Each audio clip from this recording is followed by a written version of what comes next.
पन्नगे च सुरेन्द्रे च कौशिके पाद संस्पृशि निर्विशेष मनस्काय श्री वीरस्वामिने नमः।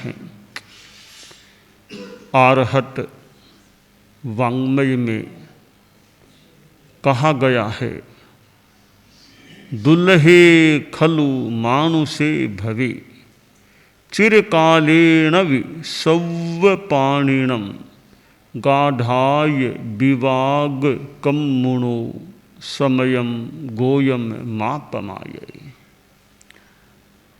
जैन ग्रंथों में आगम वाङ्मय का भी विशिष्ट महत्वपूर्ण स्थान है। और भी ग्रंथ महत्वपूर्ण हो सकते हैं। हमारे यहाँ 32 आगम प्रतिष्ठा प्राप्त हैं। उन 32 आगमों में एक आगम है उत्तराध्ययनानि, उत्तराध्ययन, 36 अध्ययनों वाला यह आगम है। और इस आगम में जहाँ तत्वबोध संबंधी जानकारियाँ भी दी गई हैं, तो आध्यात्मिक साधना का दिशा निर्देशन भी मानो किया गया है। और कथा घटना प्रसंगों से जो भी एक वैराग्य की प्रेरणा भी प्राप्त हो सकती है। अनेक अध्ययन जिनमें धार्मिक आध्यात्मिक प्रेरणा है, एक अध्ययन है इस आगम का 10वां अध्ययन, जो छोटा सा है किंतु समयम गोयम मापमाय। यह एक चौथा चरण बार बार श्लोकों के अंत में जो आता है, इसी 10वें अध्ययन का एक यह श्लोक है, दुल्हे खलु मानुषे भवे, कि मनुष्य भव दुर्लभ है और लंबे काल तक कई प्राणियों को यह मानव जन्म नहीं मिलता है। कर्मों का अपना गाढ़ विपाक है। तो मनुष्य जन्म जो दुर्लभ है, अभी हमें उपलब्ध है। एक संदेश दिया गया गौतम के नाम, समयम गोयम मापमाय, कि गौतम समय मात्र भी प्रमाद मत करो। तो यह मानव जन्म जो दुर्लभ है, मानव भव दुर्लभ है, कितने प्राणियों को आज तक मानव जीवन मिला ही नहीं। आज तक अनंत अनंत काल हो गया, उन्होंने अनंत जन्म भी ले लिए, पर मानव जन्म उनको आज तक कभी भी नहीं मिला। तो अनंत अनंत प्राणियों को मानो यह सौभाग्य नहीं मिला कि वे मानव जन्म को प्राप्त कर सकें, और वो सौभाग्य मानो हमें प्राप्त हो गया है। मानव जीवन, मानव भव दुर्लभ कैसे है कि एक दृष्टांत या उदाहरण से समझा जा सकता है। एक बार कोई एक गांव में जिम्मनवार था। छोटे छोटे गांव आसपास एक गांव में किसी की शादी का कोई प्रसंग था, तो गांव जीमन और आसपास के गांवों के भी कई कई लोगों को न्योता दिया गया। तो पास के एक गांव में छोटी बस्ती, यानी कोई 500-600 लोगों का छोटा गांव था। उस गांव में एक अंधा आदमी, जिसके जन्म से ही आंखों में ज्योति नहीं थी, जन्मांध था, वो भी रहता था और 50-55 वर्ष का हो गया था। शुरू से ही बिना रोशनी वाला था, आंखों में ज्योति नहीं, पर यूँ अच्छा समझदार था और यूँ जिमनवार में जाने की शौक रहती कि जिमनवार हो तो कहीं जाएं, वहाँ खाना खाएं। जन्मांध के जीमने की शौक रहा करती थी, तो कोई ले जाए तो मैं भी चला जाऊं। तो उसने सुना कि पास वाले गांव में कोई शादी है, बड़ा जीमन है, आसपास के गांवों के भी कुछ लोगों को बुलाया है। तो उसने अपने परिवार के और के लोगों का भी, मेरी भी इच्छा तो बहुत है जिमनवार में जाऊं, तो मुझे कोई ले जाने वाला हो तो मैं जा सकता हूं। तो वो पड़ोस के कई लड़के थे कि दादा दादा हम ले जाएंगे तुमको, हम ले जाएंगे, हमें जाना है ना, हम भी साथ में ले जाएंगे। वो अंधा आदमी बड़ा खुश हुआ कि बच्चे मुझे ले जाएंगे जिमन में, मैं जिमूंगा वहाँ जा करके। तो वो दिन आया जिमन का, तो सुबह ही बच्चे आ गए, दादा तैयार हो जाओ, चलो जिमन आ जाए ना। तो वो वृद्ध बाबा, यानी अंधा था, उसको हम बाबा बोल दे, वो तैयार हो गया कि चलो बेटा चलो। तो अब वो लकड़ी एक हाथ में ले ली बाबा ने, थोड़ा तो लकड़ी है, बच्चे भी साथ में थे, ले जा रहे थे। गांव करीब वो 6-7 किलोमीटर आगे था जहाँ जिमनवार था। तो वो दादा बाबा जो था वृद्ध, थोड़ा आँखों से रोशनी नहीं थी वो, तो रास्ते में उसने कहा रे बेटा थोड़ी शारीरिक कुछ निवृत्ति की अपेक्षा हो गई है, तो मुझे तो कोई जगह बताओ, कहीं मुझे ले जाओ, मैं अपना शारीरिक काम कर लूँ, थोड़ा पानी भी कहीं से ला दो। तो बच्चे ने कहीं पानी, तो कोई बोतल से पानी की भर के दे दी, यो लो बाबा ले लो। या थोड़ी सी देखो इधर, यह एक पुराना कोई गांव था, उजड़ा हुआ गांव था, और वो एक 4 दीवारी यूँ बनी हुई थी, फूटा हुआ, दीवार भी फूटी हुई सी थी, यूँ उजड़ा हुआ। तो उस बाबा को उसके अंदर ले जाके छोड़ दिया कि बाबा अब यहाँ अपना काम कर लो, अब वो अगला गांव निकट ही है, तो हम धीमे धीमे चलते हैं, तुम धीरे धीरे लकड़ी के सारे आ जाना, अब हम कब तक अड़िकेंगे, पास में कहाँ वह जिमनवार वाला। तो ठीक है बेटा तुम चलो। अब वो बूढ़ा अंधा आदमी अंदर गया, बोतल पानी की पास में थे, शारीरिक अपना थोड़ा आगे चला गया था, शारीरिक काम किया। अब वो तो अकेला रह गया, बच्चे तो चले गए। अब वापिस वो बच्चों ने वो छोटा सा गेट था, एक ही गेट था वो, तो उसमें उसको प्रवेश तो करा दिया। अब वापिस निकलना उसको दिख नहीं रहा वो गेट है कहाँ। तो कुछ दूसरे गांव के बच्चे वो लकड़ियाँ इकट्ठा करने के लिए कुछ उस एरिया में आए थे।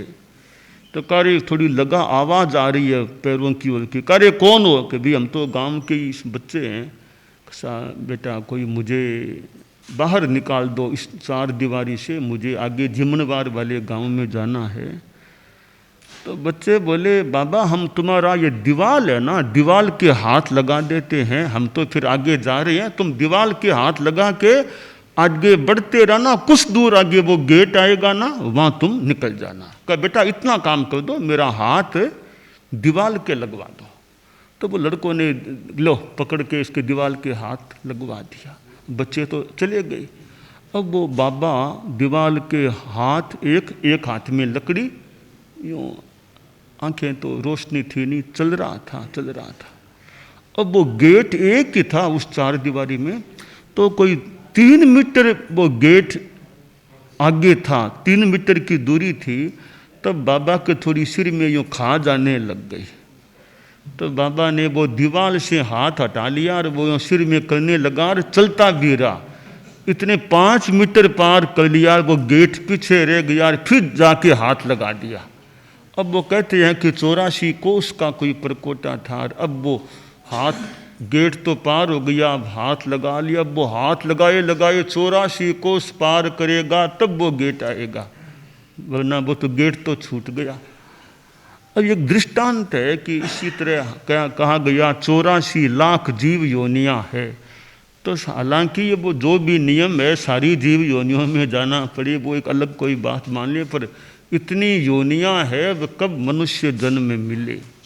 तो अभी हमें यह मानव जन्म मिला हुआ है, इसमें क्या करना चाहिए?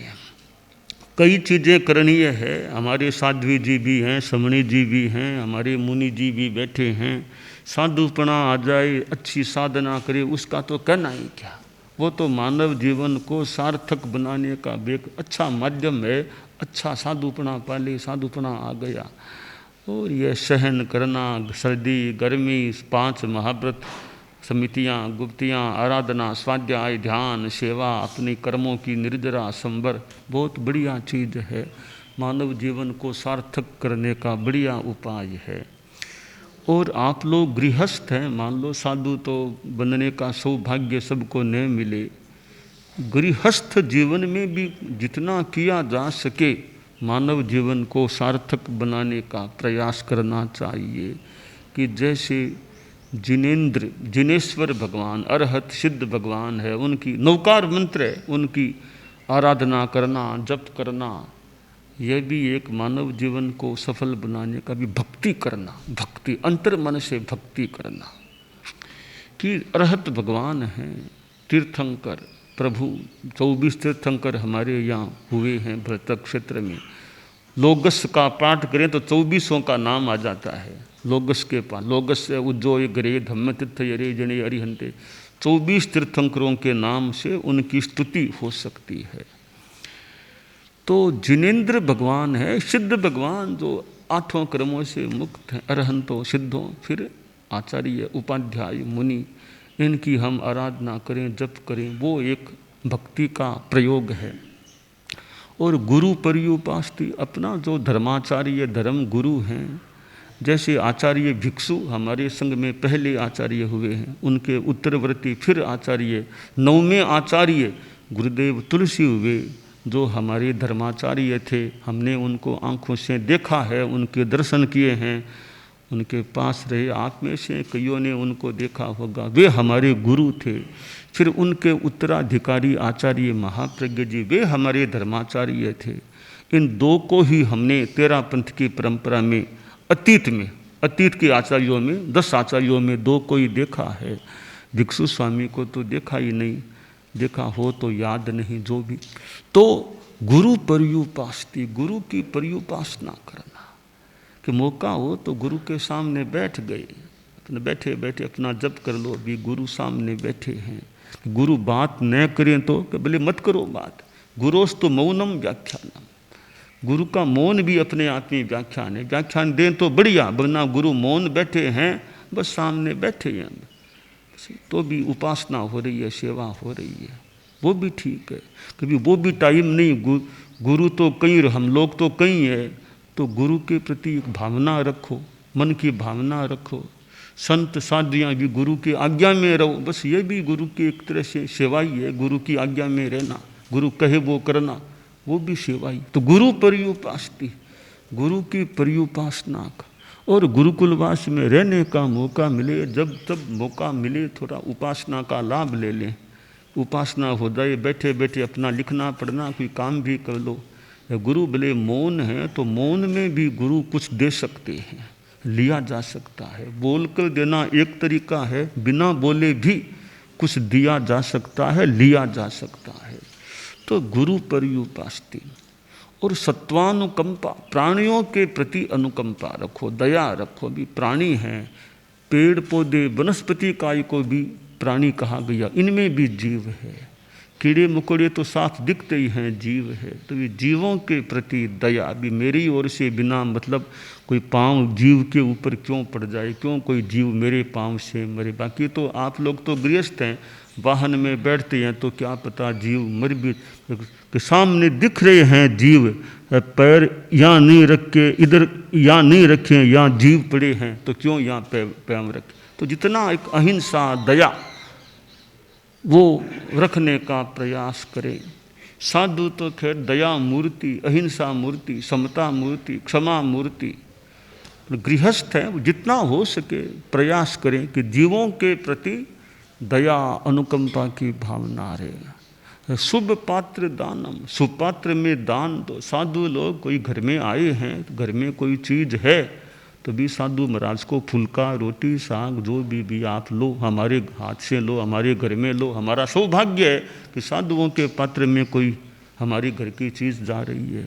और हमारे बड़ा मकान है, कभी आप मौका हो तो हमारे घर में 2 दिन 4 दिन प्रवास करो। हमारे ऊपर भी जगह नीचे भी जगह है, ऊपर पूरा खाली कर देंगे या नीचे पूरा खाली कर दे, आप नीचे विराजो। जितनी आपकी अनुकूलता, 10 दिन 5 दिन हमारे परिवार को, आसपास के पड़ोस के लोगों को भी लाभ मिले आपके व्याख्यान से, और से, गोचरी से, पानी से। तो हम स्थान का भी दान आपके लिए देश है। कपड़ा हमारे घर में है, दुकान हमारे कपड़े की है, आप कभी कपड़ा भी हमारी दुकान से ले लो, घर से ले लो। सफ़ेद कपड़ा हम बेचते हैं तो वो भी हमें लाभ मिली। तो दवाई भी घर में हमारे है, दवाइयों की दुकान है हमारी, दुकान में दवाइयाँ जरूरत हो तो आप लो। यूँ साधु को दान देने की भावना। दान तो साधु की तो खैर धर्म की बात है, ऐसे संसार में औरों को भी दान देने के भी, कि कोई गरीब है, ज़रूरतमंद है। लौकिक और लोकोत्तर, लौकिक दान ये सब, भूखे को रोटी दे देना, प्यासे को पानी पिलाना, बीमार को दवाई दिलाना, निराश्रय को मकान कुछ कमरे दिलवा देना, ये लौकिक दान, लौकिक सहयोग है, सांसारिक लौकिक सहयोग है। ये एक सांसारिक सामाजिक लौकिक है। साधुओं को देना वो एक लोकोत्तर विभाग में आ सकता है। गुणानुराग, गुणों के प्रति अनुराग भी जहाँ अच्छी बात है, चारित्र है, संयम है, उसके प्रति अभी साधु संतों जो चारित्र पालने वाले हैं तो उनको नमस्कार करें। बंधन जो साधु लोग हैं तो और भी किसी में गुण है भी, इनमें कोई गुण है भी, अच्छी बात है, गुणवान आदमी है, इसमें ये गुण, इनमें ये गुण है, हम खोजेंगे। किसी में कोई विशेषता, किसी में कोई विशेषता, किसी में कोई गुण मिल जाए तो ये अच्छे गुण हैं। गुणों का सम्मान है, कि गुणों का सम्मान है, गुण पूजा है, गुणों की पूजा, गुणों का सम्मान करें भी। किसी में हम विशेषता देखें भी, इसमें यह विशेषता, तो मैं भी इसको ग्रहण करने का हो सके तो प्रयास करूं। तो जो गुण लगे किसी में तो गुणों का सम्मान, गुणों को ग्रहण करना, गुणग्राही बनना, गुणों के प्रति अनुराग। हम सिद्ध योगी आचार्य श्री महाप्रज्ञ से प्रेक्षा ध्यान का एक प्रयोग करें। आपको एक प्रयोग कराया जा रहे हैं श्वास प्रेक्षा का।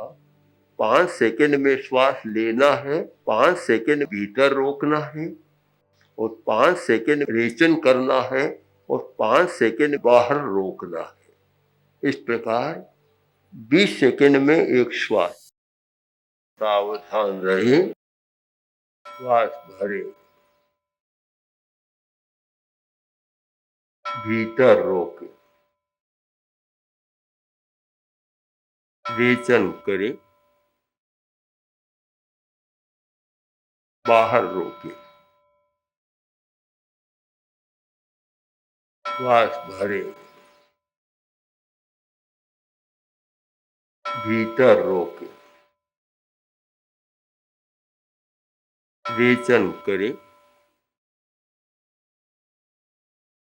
बाहर रोके, श्वास भरे, भीतर रोके, रेचन करें, बाहर रोके, श्वास भरे, भीतर रोके, रेचन करें, बाहर रोके, श्वास भरे, भीतर रोके, रेचन करें, बाहर रोके। श्वास भरे, भीतर रोके, रेचन करे, बाहर रोके, श्वास भरे। प्रयोग संपन्न। तो ये ध्यान के बहुत छोटे प्रयोग कराए हैं और इनका स्वयं बार बार अभ्यास करें तो एक अच्छा अभ्यास हो सकता है। ओम आत्मा।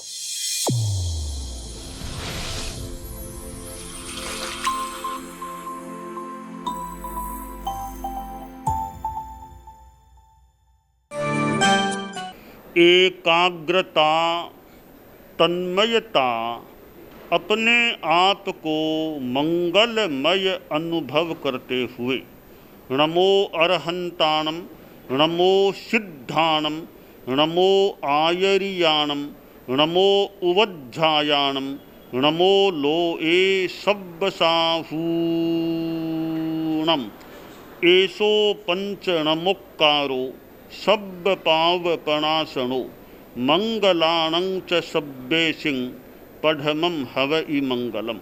चत्तारि मंगलम, अरहंता मंगलम, सिद्धा मंगलम, साहू मंगलम, केवलिपन्नत्तो धम्मो मंगलम। चत्तारि लोगुत्तमा, अरहंता लोगुत्तमा, सिद्धा लोगुत्तमा, साहू लोगुत्तमा, केवलिपन्नत्तो धम्मो लोगुत्तमो।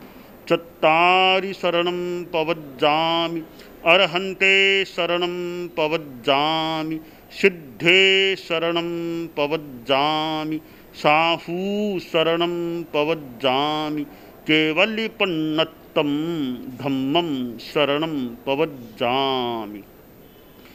धम्मो मंगलमुक्किट्ठम्, अहिंसा संजमो तवो, देवावितं नमंसन्ति जस्य धम्मे सयामणो।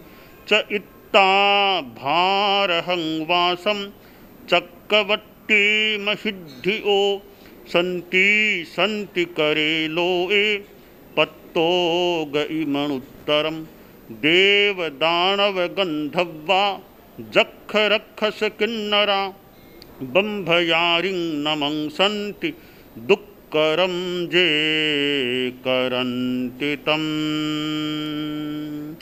मंगलं भगवान् वीरो, मंगलं गौतमो गणी, मंगलं स्थूलभद्राद्यः जैनधर्मोऽस्तु मंगलम्। मंगलं मतिमान् भिक्षुः, मंगलं भारमल्लकः, मंगलं रायचन्द्राद्या, मंगलं तुलसी गुरुः, महाप्रज्ञोऽस्तु मंगलम्। तेरा पंथोऽस्तु मंगलम्।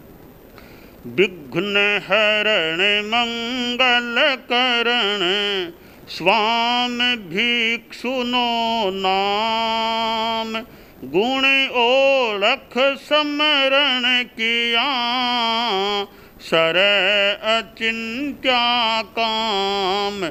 विघ्नहरण मंगलकरण, स्वामी भिक्षुनो नाम, गुण ओळख समरण किया, सर अचिंत्या काम।